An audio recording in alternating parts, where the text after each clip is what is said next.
자, 이제 시작하도록 하겠습니다.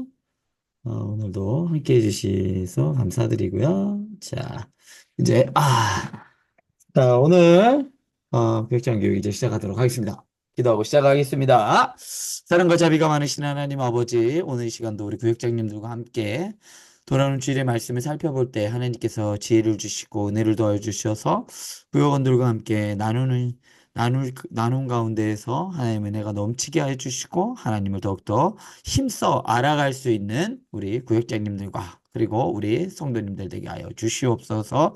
예수님의 이름으로 기도드립니다. 아멘. 자, 오늘 이번 주 말씀의 제목은 보혜사라는 제목으로 이번 주 주일날 말씀이 있는데요. 원래 보혜사 1, 첫 번째 시간인데요. 두 번째, 세 번째도, 두 번째도 있을 예정이에요. 먼저 이번 주 살펴볼 말씀은 요한복음 14장 16절부터 31절 말씀인데요. 자, 우리 손양희 권사님, 우리 요한복음 14장 16절부터 31절까지 우리 준비되면 읽어주세요.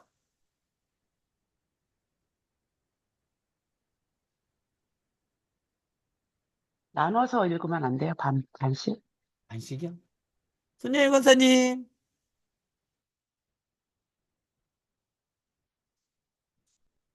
잠깐 성경책 가져오시는 동안 권사님 계실까요?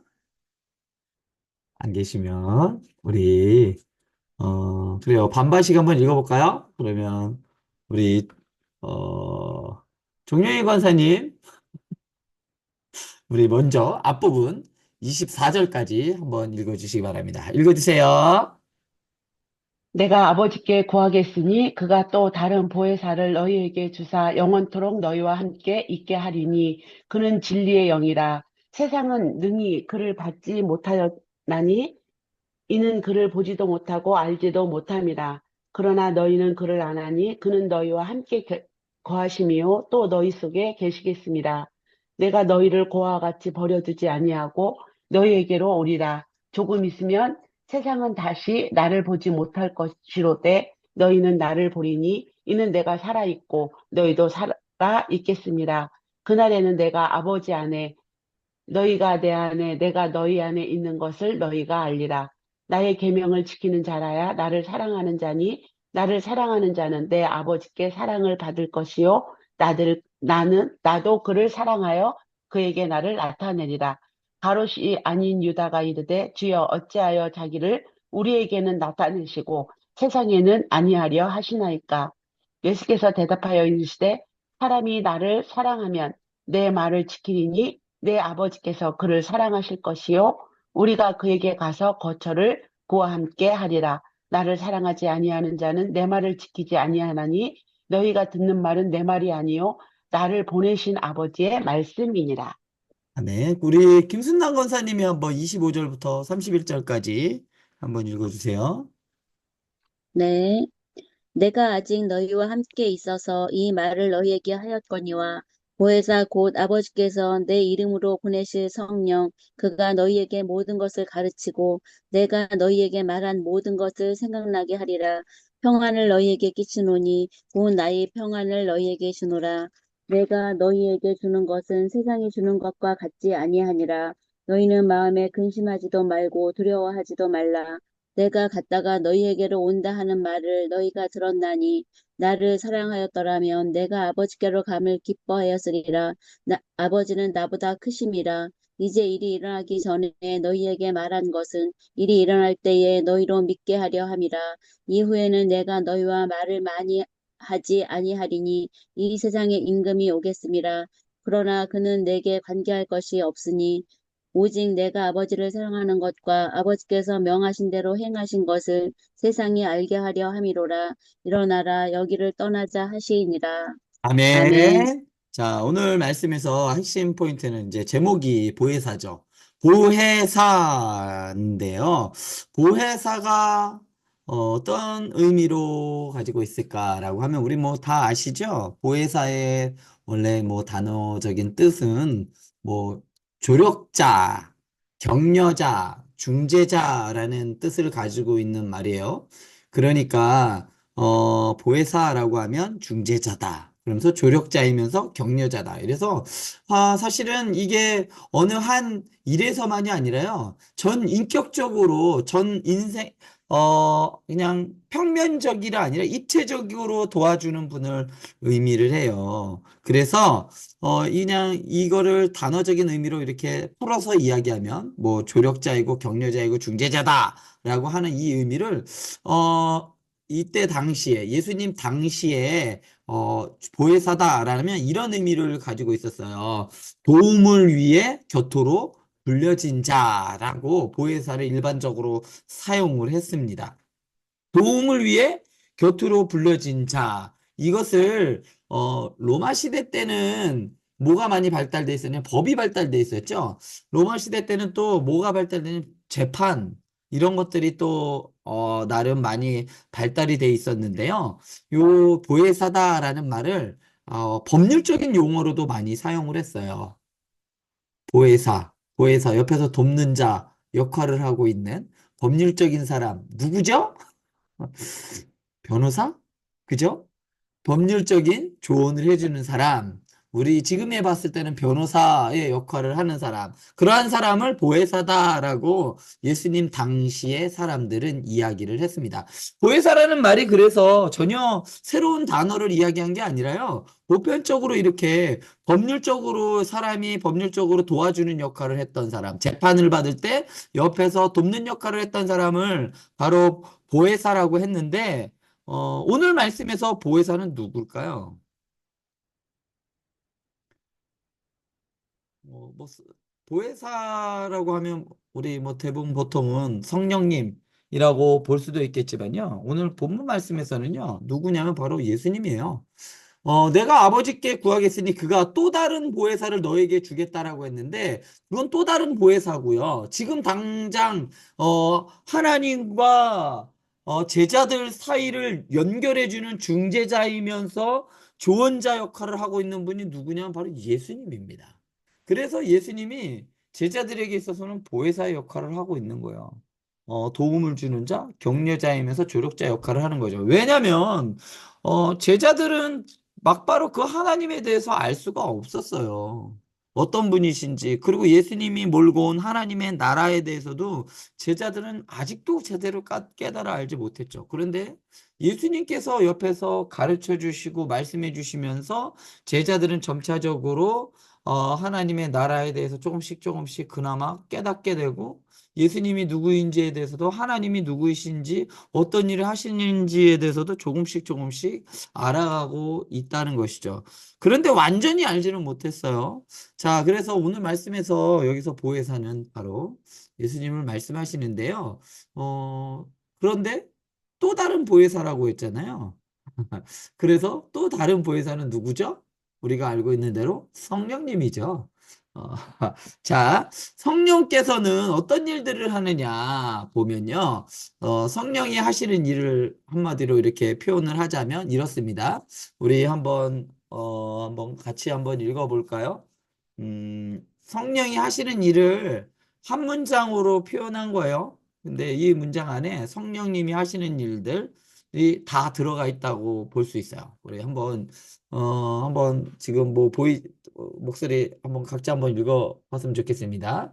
성령께서는 성도들을 도우시고 또 조언하시고 인도하시고 위로하시기 위해 어떻게 됐다? 보냄을 받으셨다. 누구로부터 보냄을 받았을까요?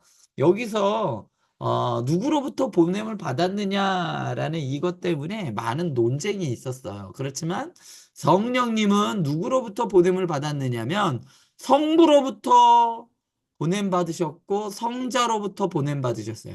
하나님으로부터 성부 하나님으로부터 그리고 예수님으로부터 나셨다. 보냄 받으신 분이 바로 성령 하나님이시다라는 거예요. 그래서 그런 분이 또 하나님을 대표하는 역할도 하는 거죠.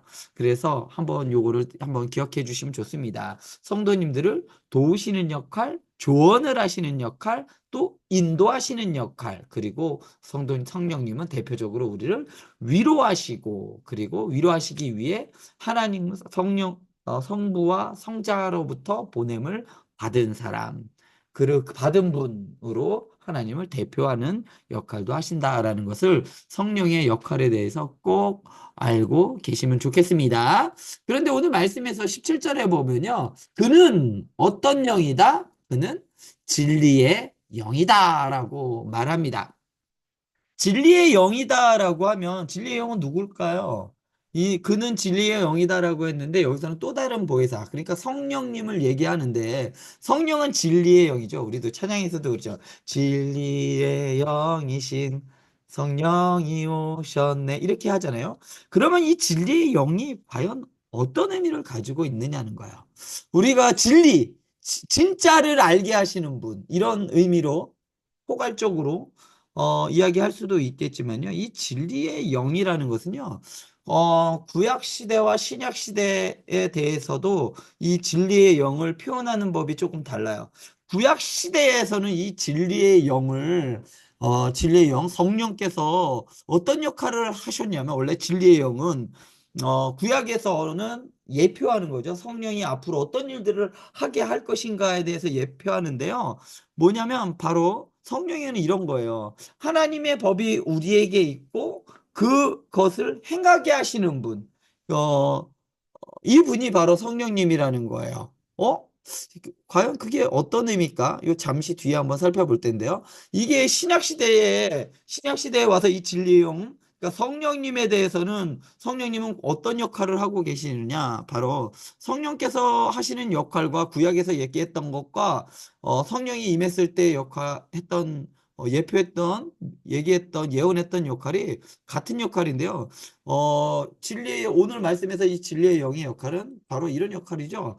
예수님께서 가르치신 것들을 깨닫게 하시고 그 의미를 이해하게 되며 그래서 모든 진리로 인도하시는 역할을 하는 것이 성령의 역할입니다. 자, 그것을 구체적으로 26절을 보면요. 이렇게 이야기합니다. 보혜사 곧 아버지께서 내 이름으로 보내실 성령, 그가 너희에게 모든 것을 가르치시고 내가 너희에게 말한 모든 것을 어떻게 한다? 생각나게 하신다라는 거예요.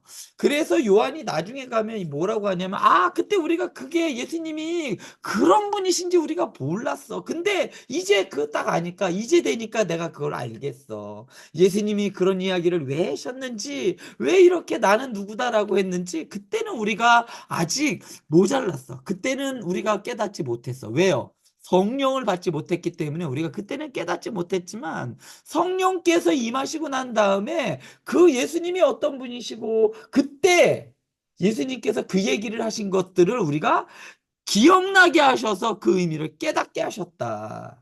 그래서 예수님이 어떤 분이시고 어떤 역할을 하시고 어떤 일을 하셨는지 그 진리로 예수님께로 우리를 인도하신다는 거죠. 그러니까 이걸 뭐냐면 성령의 조명하심이라고 해요. 우리로 하여금 진리가 누구죠? 내가 곧 길이요 진리요 생명이라고 예수님께서 지난번에 분명히 말씀하셨죠. 예수님은 진리예요. 모든 만물의 이치의 진리란 이야기예요. 그것을 깨달으시고 행하시는 분, 진리이신 분이 바로 예수님인데 그 예수님으로 인도하는 역할을 하는 분이 바로 성령님이라는 거죠. 그래서 성령님께서는 말씀을 우리가 읽으면 우리에게 어떻게 하죠? 우리에게 은혜를 주셔서 그것을 깨닫게 하시고 그 말씀을 통해서 누굴 보게 하신다? 예수님을 보게 하시는 거예요. 그래서 우리에게 무엇을 불러일으키시는 분이냐면 믿음을 불러일으키시는 분이 바로 성령님입니다. 그래서 우리를 예수께로 인도하고 예수님을 보이게 하고 성령님은 나타내 보이지 않아요. 성령의 역할은 자신을 드러내는 역할이 아니라 누구를 드러내는 역할이냐면 바로 예수 그리스도를 드러내보는 역할입니다. 예수님께서 가르치신 것들, 예수님께서 말씀하신 것들을 기억나게 하면서 그 의미를 깨닫게 하면서 그래서 우리로 하여금 그 진리를 통해서 하나님을 보게 하고 하나님 나라로 가게 하는 역할을 하는 아주 중요한 역할을 하는 분이 바로 진리의 영이신 성령님이라는 의미입니다. 그런 의미에서 바로 성령님은 진리의 영이라고 해요. 왜냐하면 진리이신 예수 그리스도를 바라보게 만들고 그분께 인도하는 역할을 하기 때문에 성령님을 진리의 영이다라고 말합니다. 자, 그리고 오늘 말씀에서 이제 아까 전에 16절에서 또 다른 보혜사다라고 했어요. 그런데 아까 전에 잠깐 말씀드렸지만 현재의 그러면 보혜사는 누구이냐? 바로 예수님을 말하는 겁니다. 예수님인데 예수님 그러면 또 다른 보혜사는 바로 성령님을 말합니다. 그런데 여기서 보면요. 또 다른 보혜사다라고 하니까 마치 예수님의 보혜사 말고 또 다른 완전히 다른 종류의 보혜사인가? 라고 하면 또 그거는 아니란 이야기입니다. 어떤 의미냐면요. 완전히 또 다른 거라고 생각하니까 우리는 전혀 다른 결에 뭔가 있는 것처럼 보이지만 그런 의미가 아니라요. 같은 종류지만 다른 보혜사라는 이야기예요. 왜냐하면 성부와 성자와 성령의 역할, 보혜사, 그러니까 하나님과 인간 사이를 중재하시며 인도하시는 분이시기는 하지만 그렇지만 다른 보혜사. 예수님께서는 어떤 역할을 했을까요? 지금은 예수님은 지금 제자들이 하나님을 제대로 알지 못하니까 지금 제자들 옆에서 보혜사의 역할, 그러니까 하나님과 이 제자들을 연결해 주는 역할, 하나님과 제자들을 보게 하는 역할을 해요. 이 예수님께서. 그런데 성령님은 어떤 역할을 해요? 보혜사이긴 보혜사인데 어떤 역할을 하냐면 이 제자들이 보혜사를 통해서 이 성령님을 통해서 보게 만드는 게 아니라 이 성령님은 이 제자들과 우리들 예수님을 바라봄으로 하나님을 보게끔 만드는 역할을 하는 거죠. 예수님을 본인을 통해서 가게끔 만드는, 야, 얘들아, 나를 믿어야 돼. 내가 메시아야 하면서 예수님은 어땠을까? 본인을 드러내 보이며 자신을 통해서 하나님께로 나아가는 그러한 길을 보여주셨다면 성령께서는 뭐예요? 야, 얘들아, 나를 통해서 가는 게 아니야. 성령님은 어떤 역할을 하냐면 예수님을 통해서 가는 거야 라고 하면서 결이 다른 역할을 하고 계시죠? 다른 역할을 하고 있는 거지. 결국은 보혜사의 역할을 하기는 합니다. 제자들이 예수님을 바라보게 만들고 이 진리를 통해서 하나님께로 가게 하는 역할을 하는 거, 성령은 어떻게 보면 간접적인 역할을 한다라고 하면 예수님께서는 직접적인 역할을 하셨던 거죠. 그래서 같은 종류의 다른 보혜사다라고 말할 수가 있습니다. 그래서 예수님께서 또 다른 보혜사가 올 거야. 이전에는 그런데 차이가 있습니다. 어떤 차이가 있냐면요. 요 얘기. 자, 성령께서는 방금 말씀드린 걸 정리하면 성령께서는 전혀 다른 종류의 보혜사가 아니라 같은 종류의 다른 보혜사를 보내주시는 건데요. 여기에서 한 가지 생각해 볼 게 있습니다. 성령님과 예수님께서 왜 성령님을 보내주실 수밖에 없는가? 28절에 보면요. 이런 얘기가 나옵니다. 내가 갔다가 너희에게로 온다는 말을 너희가 들었나니 나를 사랑하였다라면 내가 아버지께로 감을 기뻐하였으리라. 아버지는 나보다 크십니다. 예수님께서 아버지께로 가는 것을 기뻐하라라고 했습니다. 내가 올라가는 것이 너희들에게 유익하다라고 얘기를 했습니다.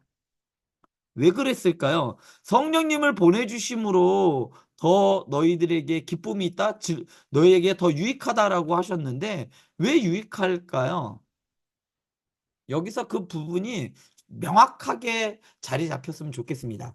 예수님께서 당시에, 예수님은요, 이렇게 예수님이 공생애를 하실 당시에는 예수님에게는 제약이 있었어요. 어떤 제약이 있냐면요. 두 가지의 아주 치명적인 제약이 있습니다. 뭘까요? 하나는요, 시간적인 제약이 있습니다. 또 하나, 공간적인 제약이 있습니다. 예수님이 활동하시던 그 당시에는요, 예수님은 공생애 하는 동안에 예수님하고 같은 공간에 있는 사람들만 예수님을 볼 수가 있어요. 그 진리이신 그 예수님을 꼭 같은 공간에서, 같은 공간이라 할지라도 같은 시간대에 있는 사람들만 예수님을 볼 수 있다는 거예요. 다른 공간이고 다른 시간대에 있는 사람은 예수님을 볼 수가 없어요. 이거는 치명적인 거죠. 왜냐하면 예수님을 통해서만 우리는 하나님께 나아갈 수가 있고 구원을 받을 수가 있는데 그 예수님이 그 장소 그 시간에만 있어야지 우리가 구원을 받는다라고 하면 지구 반대편에 있는 우리는 어떻게 구원받을까요? 구원받을 수 있는 방법이 없어져 버려요. 태어날 때부터. 그죠? 그런데 예수님께서 올라가시면서 성령님을 보내주시면서 시간적인 것과 공간적인 제약이 사라져 버립니다. 성령께서 그리스도를 주라 시인하며 예수님을 주로 섬기는 사람들의 중심에 어느 누구에게나 그 심령 가운데 계셔요. 그죠?